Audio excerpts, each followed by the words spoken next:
برادران اسلام، جب پیارے نبی حضرت محمد صلی اللہ علیہ وسلم نے دعوت و تبلیغ کا کام شروع کیا تو اس وقت اسلام جتنا کمزور تھا اتنے ہی کمزور مسلمان بھی تھے۔ چند ہی لوگ تھے جنہوں نے اسلام قبول کیا۔ پھر جن لوگوں نے اسلام قبول کیا ان کے سامنے ایک بہت بڑا چیلنج تھا۔ کس بات کا چیلنج؟ اپنے ایمان کی شمع کو جلا کر رکھنے کا چیلنج، اپنے ایمان کی حفاظت کرنے کا چیلنج، اور سب سے بڑی بات اپنے آپ کو بچانے کا چیلنج۔ کس کے مقابلے میں؟ ان لوگوں کے مقابلے میں جو نہ صرف میجورٹی میں تھے یعنی اکثریت میں تھے، بلکہ اپنے عقیدے کے خلاف مختلف نظریات کے حامل لوگوں پہ انتہائی تشدد اور ہر طرح کی سختی کرنا جائز سمجھتے تھے۔ ایسے ماحول میں پیارے رسول صلی اللہ علیہ وسلم نے حق کی صدا بلند کی اور دنیا والوں کو اس بات کا درس دیا کہ اے لوگو، اگر تم میری آواز پر لبیک کہتے ہوئے ایک اللہ پہ ایمان لاؤ گے، اس کے بتائے ہوئے راستے پہ چلو گے اور اس نے اپنے رسول کے ذریعے جو دین تمہیں عطا کیا ہے اس کو مضبوطی سے تھام لو گے تو دنیا کی کوئی طاقت تمہارا کچھ نہیں بگاڑ سکتی۔ اصل میں نبی صلی اللہ علیہ وسلم نے جو عقیدہ لوگوں کے ذہن و دماغ میں، لوگوں کے دلوں میں پیوست کیا، لوگوں کے ذہن و دماغ میں بٹھایا، وہ یہی عقیدہ تھا کہ آدمی صحیح راستے پہ آ جائے، صحیح چیز کو قبول کر لے، پھر اسی پہ ڈٹ جائے۔ اسی کا نام استقامت ہے۔ اور ایسے ہی لوگوں کا تذکرہ کرتے ہوئے اللہ رب العالمین نے اپنے مقدس کلام میں ارشاد فرمایا، ان الذین آمنوا ثم استقاموا تتنزل علیہم الملائکہ الا تخافوا ولا تحزنوا وابشروا بالجنۃ التي کنتم توعدون۔ سورہ فصلت سورہ نمبر 41 آیت 32۔ جو لوگ ایمان لانے کے بعد استقامت اختیار کر لیتے ہیں، اللہ کے فرشتے رب کی بشارتیں لے کر ان پہ نازل ہوتے ہیں اور ان سے کہتے ہیں، اے اللہ کے بندو، ڈرو نہیں، گھبراؤ نہیں، غم نہ کرو، بلکہ خوش ہو جاؤ اس جنت کے لیے جس کا تم سے وعدہ کیا جا رہا ہے۔ میرے بھائیو، استقامت کا مطلب کیا ہے؟ اسے آپ ذرا مثال سے سمجھ لیں۔ کاروبار چل رہا ہے، فیکٹری چل رہی ہے، کھیتی باڑی ہو رہی ہے۔ آدمی سوچتا ہے کہ میری جو فیکٹری چل رہی ہے اس میں ایک چھوٹی سی مشین لگ رہی ہے، اس لیے آمدنی کم ہے۔ اگر ایک بڑا مشین آ جائے اس فیکٹری میں تو آمدنی 4 گنا ہو جائے گی۔ اسی طرح آدمی سوچتا ہے، کھیتی باڑی ہو رہی ہے، کہ اگر ایک بڑا سا ٹریکٹر اور آ جائے تو زمین کی آمدنی میں اضافہ ہو جائے گا۔ اسی طرح آدمی سوچتا ہے، میرے پاس ایک مکان ہے، اگر 4-5 لاکھ روپے اور ہو جائے، 4-5 لاکھ روپے اور آ جائے تو ایک اچھا خاصا مکان اور بن جائے گا۔ اسی طرح آدمی دکانداری کرتا ہے، کاروبار کرتا ہے، 10 لاکھ روپے کا کاروبار سیٹ ہے، پھر بھی وہ سوچتا ہے کہ 20 لاکھ روپے اور کہیں سے مل جائے تو میرا کاروبار 10 گنا بڑا ہو جائے گا۔ اسی طرح آدمی موٹر سائیکل کی سواری کر رہا ہے، سوچتا ہے اگر میرے گھر میں ایک 4 ویلر آ جائے، ایک BMW گاڑی آ جائے تو عزت میں اضافہ ہو جائے گا، سماج میں میرا اچھا نام ہو جائے گا۔ اکاؤنٹ میں پیسے نہیں ہیں تو بینک سے قرضہ لے لیتا ہوں، بیاج پہ ٹریکٹر اٹھا لیتا ہوں، سود پہ مشین منگوا لیتا ہوں، 10% ہی تو دینا پڑے گا، 50% کما لوں گا۔ لالچ آ گیا، اس نے اللہ کا راستہ چھوڑ کر شیطان کا راستہ اختیار کر لیا، اور لالچ میں آ کر حلال کو حرام میں تبدیل کر لیا۔ تو یاد رکھیے میرے بھائیوں، اس نے استقامت کی راہ نہیں اپنائی، اور نہ اس نے استقامت کا معنی اور مفہوم سمجھا۔ لیکن ایک آدمی ہے جو بہت غریب ہے، محنت سے کماتا ہے، بڑی مشکل سے اپنے بال بچوں کا پیٹ بھرتا ہے، نہ زیادہ پڑھا لکھا آدمی ہے، نہ بہت بڑا بزنس مین ہے، یہ بھی جانتا ہے اگر ₹1,00,000 کہیں سے مل جائے تو حالات میرے صحیح ہو سکتے ہیں۔ کہیں سے آفر آتی ہے کہ میرے پاس آؤ اور ₹1,00,000 مجھ سے سود پہ لے لو، وہ اپنی آنکھیں بند کر کے کہتا ہے، اے اللہ، آج تک میں نے تیرے سوا کسی اور کو نفع نقصان کا مالک نہیں سمجھا، اے اللہ یہ جو آفر آئی ہوئی ہے یہ میرے لیے بہت بڑی آزمائش ہے، آزمائش کی اس گھڑی میں مجھے ثابت قدم رکھنا، مجھے اس فتنے سے بچا لے۔ تو یاد رکھیے میرے بھائیوں، وہ آدمی استقامت کے راستے پہ چل رہا ہے، اس نے استقامت کا معنی اور مفہوم سمجھ لیا ہے، بلکہ حقیقت میں اس نے اللہ کو سمجھ لیا ہے۔ آج لوگ سمجھتے ہیں کہ صرف قبروں کی پوجا کرنا شرک ہے، بلکہ شرک یہ بھی ہے کہ اس نے اللہ کے حلال کردہ چیزوں کو کافی نہ سمجھا، غیر اللہ کی طرف وہ چلا گیا۔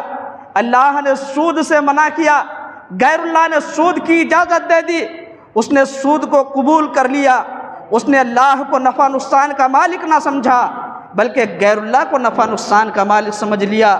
اگر اللہ کو نفع نقصان کا مالک سمجھتا تو وہ ہرگز دوسروں کی چوکھٹ پہ ماتھا ٹیکنے کے لیے نہ جاتا، اسے ہرگز اللہ کو چھوڑ کر کسی اور کے در کے بھکاری بننے کی ضرورت نہ پڑتی، بھوکا مر جائے لیکن وہ عرش والے کی طرف چہرہ کر کے کہے، اللہ تیری کبریائی کی قسم، بھوکا مر جانا گوارا ہے لیکن اولاد کو حرام کا ایک لقمہ کھلانا گوارا نہیں۔ میرے بھائیو، یہ استقامت ہے۔ لوگ استقامت کا معنی ہی نہیں سمجھتے۔ عقیدہ صحیح کر لیجئے، نہ لالچ ڈرائے گا، نہ لالچ بہکائے گا، اور نہ ڈر اور خوف صحیح راستے سے ہٹائے گا۔ آج انسان کے اندر لالچ موجود ہے، آج انسان کے اندر ڈر اور خوف موجود ہے، اس لیے وہ صحیح راستے پہ نہیں آ رہا ہے۔ جانتا ہے کہ صحیح راستہ یہی ہے، جانتا ہے صحیح چیز یہی ہے، اس کے باوجود وہ صحیح راستے پہ نہیں آ رہا ہے، صحیح چیز کو قبول نہیں کر رہا ہے۔ کیوں؟ اگر قبول کریں گے تو لوگ کہیں گے، ارے دیکھو فلاں تو وہابی ہو گیا ہے، فلاں تو بے دین ہو گیا ہے۔ میرے بھائی، کس سے ڈرتے ہو؟ اللہ نے تو کہا فَلَا تَخْشَوْهُمْ وَاخْشَوْنِي، سورۃ البقرہ سورہ نمبر 2 آیت نمبر 150۔ میرے بندو، تم دنیا والوں سے نہ ڈرو بلکہ مجھ سے ڈرو، دنیا والے تمہارا کچھ نہیں بگاڑ سکتے۔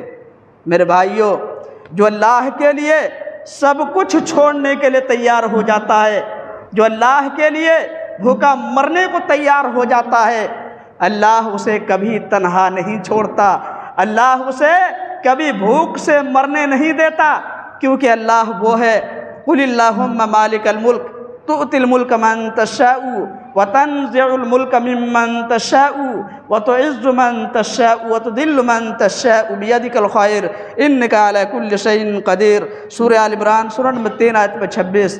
کہہ دیجئے اے نبی، اے اللہ تو بادشاہوں کا بادشاہ ہے، تو جسے چاہے سلطنت دے دے، جسے چاہے ملک دے دے، جسے چاہے حکومت دے دے، جس سے چاہے چھین لے، اور اللہ نے دیا بھی اور اللہ نے چھین بھی لیا۔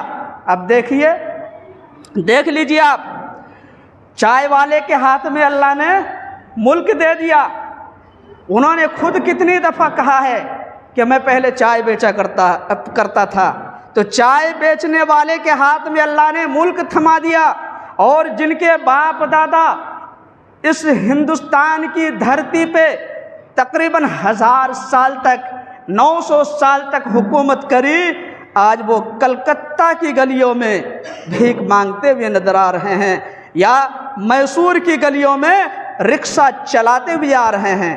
تو اللہ کے یہاں دیر ہے اندھیر نہیں ہے، اللہ کے ہاتھ میں سب کچھ ہے میرے بھائیوں، اللہ کے لیے کچھ بھی مشکل نہیں ہے۔ تو اللہ اپنے نبی کے ذریعے اپنے بندوں کو یہ عقیدہ بنانے کے لیے کہہ رہا ہے کہ میرے بندو اپنا یہ عقیدہ بنا لو کہ تو جسے چاہے ملک دے دے، جس سے چاہے چھین لے، جسے چاہے عزت دے، جسے چاہے ذلیل کر دے، ساری بھلائیاں تیرے ہی ہاتھ میں ہیں اور تو ہر چیز پر قادر ہے۔ میرے بھائیوں، اصل بات یہ ہے کہ ہم نے اللہ کو صحیح سے سمجھا ہی نہیں۔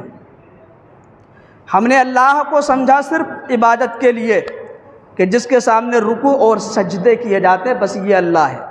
ہمیں پتہ ہی نہیں کہ دینے والا بھی اللہ، چھیننے والا بھی اللہ، لینے والا بھی اللہ، عطا کرنے والا بھی اللہ، مصیبت اور پریشانی سے نکالنے والا بھی اللہ، بیمار کرنے والا بھی اللہ، شفا دینے والا بھی اللہ، ڈاکٹروں کے ہاتھ پہ شفا دینے والا بھی اللہ، دواؤں میں ٹھیک ہونے کی تاثیر پیدا کرنے والا بھی اللہ۔ 18 سال کے بعد حضرت ایوب علیہ السلام کو بیماری سے شفا دینے والا بھی اللہ۔ 40 دن کے بعد حضرت یونس علیہ السلام کو مچھلی کے پیٹ سے نکالنے والا بھی اللہ۔ بھڑکتی ہوئی آگ سے زندہ اور صحیح سلامت حضرت ابراہیم علیہ السلام کو نکالنے والا بھی اللہ۔ حضرت موسیٰ علیہ السلام اور ان کی قوم بنی اسرائیل کو فرعون کے ظلم و ستم سے بچا کر سمندر سے صحیح سلامت نکالنے والا بھی اللہ، اور اسی سمندر میں فرعون اور اس کے تمام لاؤ لشکر کو غرق کر کے ختم کرنے والا بھی اللہ۔ حضرت یوسف علیہ السلام کو کنعان کے کنویں سے نکال کر مصر کا بادشاہ بنانے والا بھی اللہ۔ حضرت عیسیٰ علیہ السلام کو زندہ آسمان سے، زندہ زمین سے اٹھا کر کے یہودیوں کی سازش سے زندہ آسمان پہ اٹھانے والا بھی اللہ۔ ہر ایک کی بگڑی بنانے والا اللہ، ہر ایک کی مراد پوری کرنے والا اللہ، حاجتوں کو پورا کرنے والا حاجت روا اللہ، مشکلوں کو آسان کرنے والا مشکل کشا اللہ، دور اور نزدیک سے ہر ایک کی پکار سننے والا بھی اللہ۔ میرے بھائیوں، ایسا عقیدہ ہونا چاہیے، لیکن آج مسلمانوں کو یہ نہیں پتہ ہے۔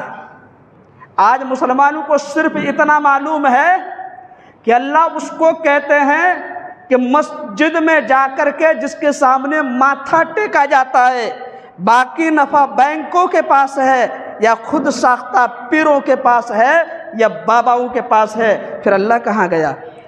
پیارے نبی صلی اللہ علیہ وسلم نے جس اللہ کے بارے میں ہمیں بتایا وہ اللہ کون ہے؟ حدیث کے اندر آیا، صحیح بخاری کتاب الاذان چیپٹر نمبر 10 حدیث نمبر 844، اللہ کے رسول صلی اللہ علیہ وسلم سلام پھیرنے کے بعد جو دعائیں پڑھتے تھے ان میں سے ایک دعا یہ بھی تھی، اللہم لا مانع لما اعطیت ولا معطی لما منعت ولا ينفع ذا الجد منک الجد۔ اے اللہ، دینے والا بھی تیرے سوا کوئی نہیں، لینے والا بھی تیرے سوا کوئی نہیں، تو دینے پہ اتر آئے تو کوئی لے نہیں سکتا، اور تو لینے پہ اتر آئے تو کوئی دے نہیں سکتا۔ میرے بھائیو، یہ اللہ ہے۔ بچپن میں میں نے پہلی جماعت یا دوسری جماعت میں عربی کی ایک کتاب پڑھی تھی، چھوٹی سی پتلی سی کتاب تھی۔ اس کتاب میں ایک مشہور واقعہ میں نے پڑھا تھا جو آج بھی اردو کی کئی کتابوں میں موجود ہے۔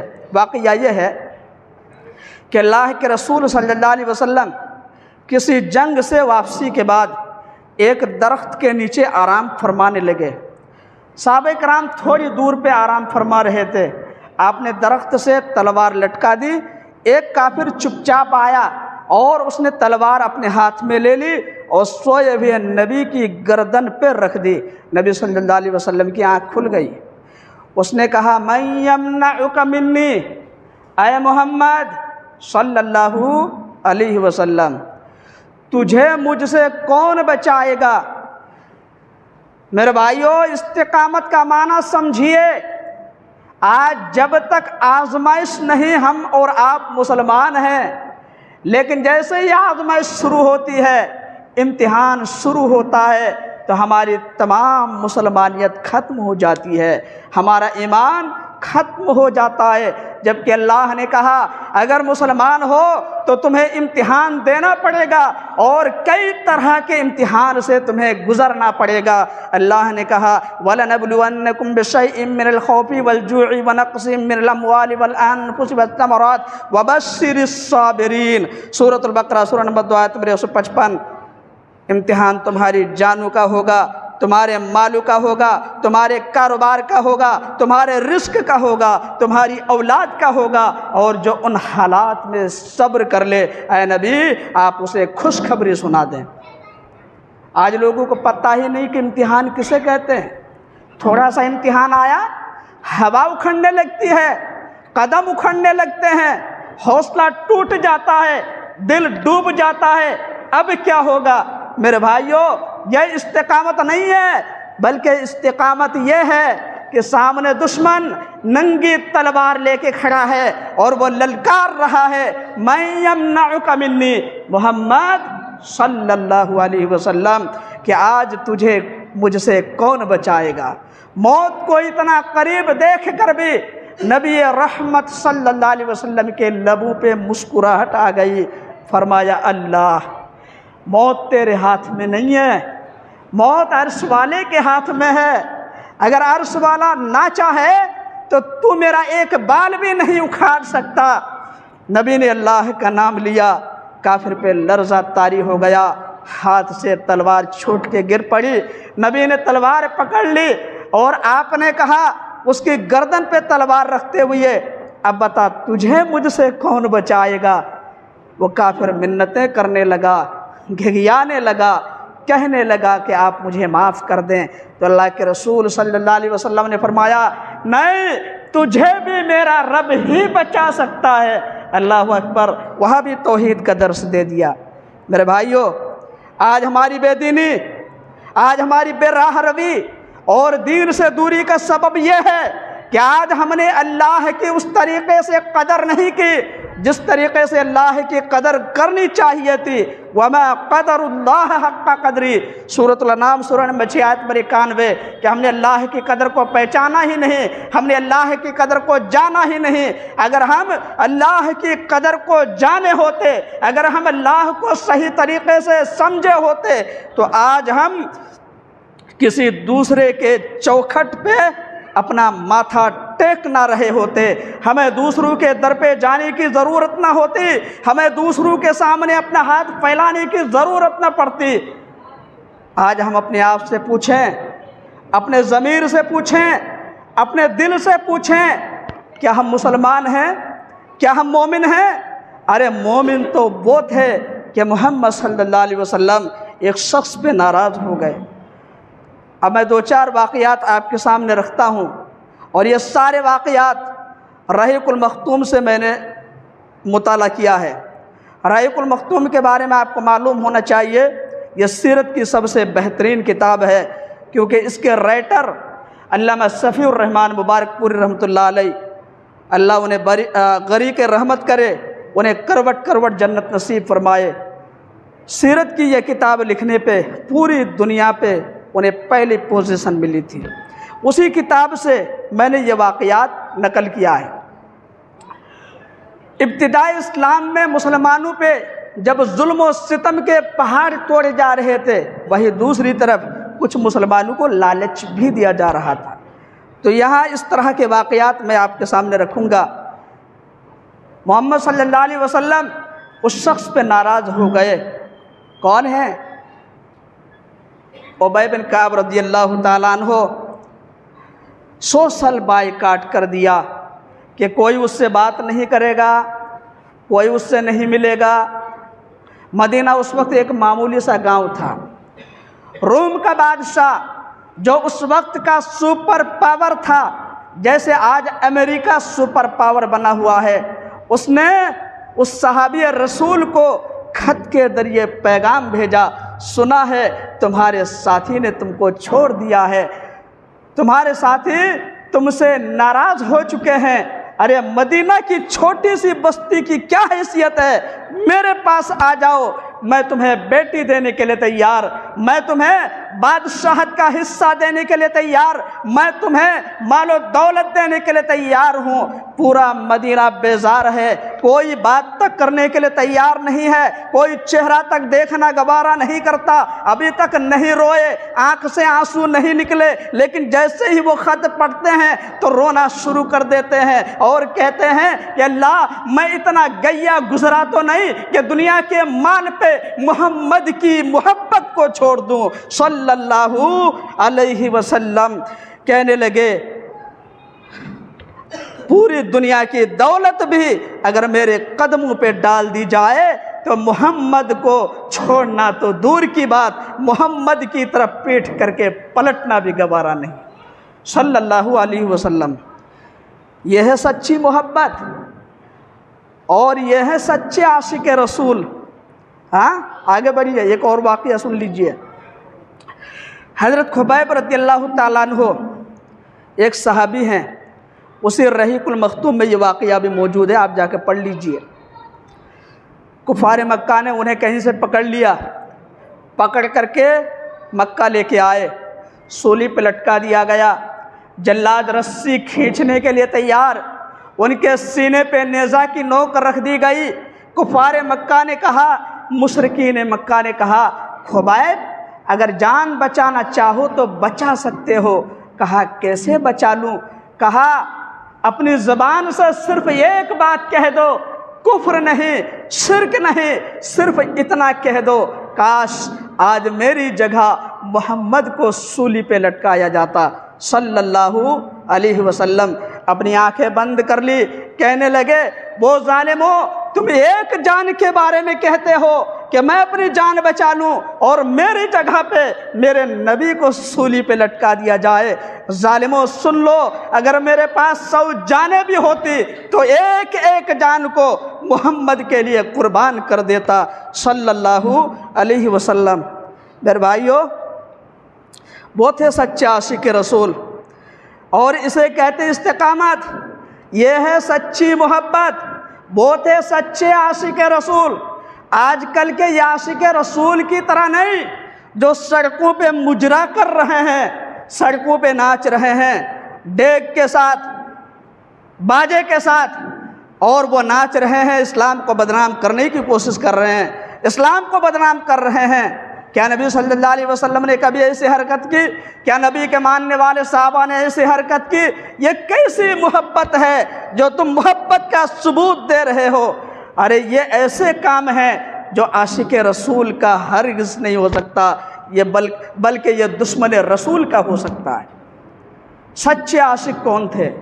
دیکھ لیجئے، کہتے ہیں کہ جان بچا لو، کہتے ہیں تم ایک جان کے بارے میں کہتے ہو، اگر 100 جان ہوتی تو ایک ایک کر کے سب کو محمد کے لیے قربان کر دیتا۔ اللہ اکبر صلی اللہ علیہ وسلم۔ آج ہم اور آپ بھی اپنے گریبان میں جھانک کے دیکھ لیں میرے بھائیوں، کیا ہم نبی سے سچی محبت کرتے ہیں؟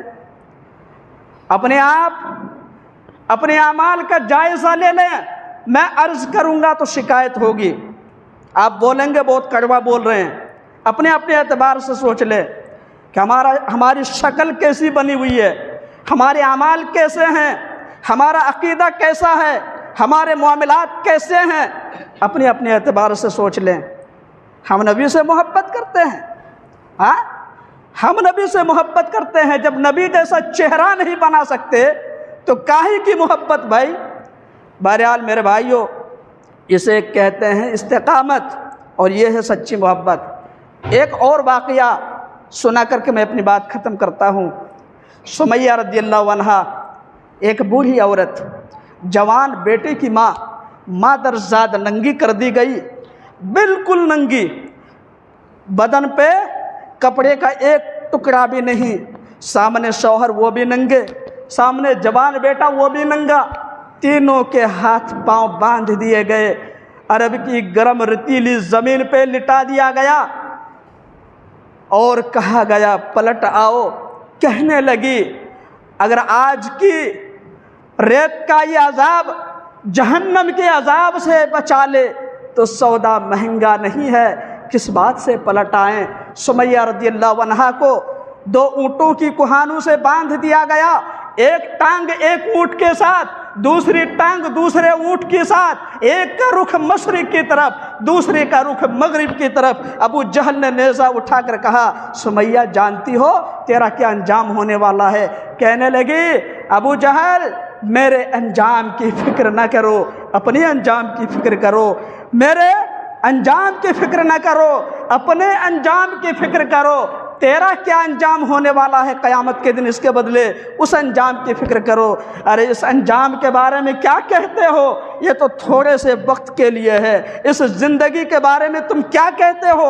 یہ تو لمحے بھر کی زندگی ہے جو گزر جائے گی۔ اس انجام کے بارے میں سوچو جو کبھی ختم نہیں ہوگا، اس زندگی کے بارے میں سوچو جو کبھی ختم نہیں ہوگی۔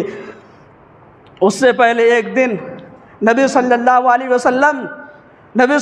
وسلم نے انہیں ننگے تپتے ہوئے گرم ریت پہ تڑپتے ہوئے دیکھا، بالکل ننگ دھڑنگ۔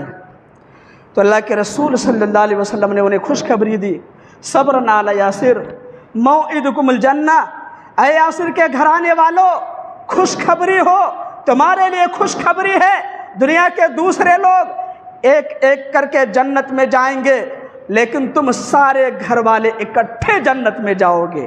اللہ اکبر۔ ابو جہل نے نیزہ اٹھایا اور سمیہ رضی اللہ عنہا کی شرمگاہ میں زور سے دے مارا، ہلکی سی چیخ نکلی، روح پرواز کر گئی۔ انا للہ و انا الیہ راجعون۔ ابو جہل نے پھر نیزہ مارا، ابو جہل نے پھر نیزہ مارا، جسم کٹ گیا۔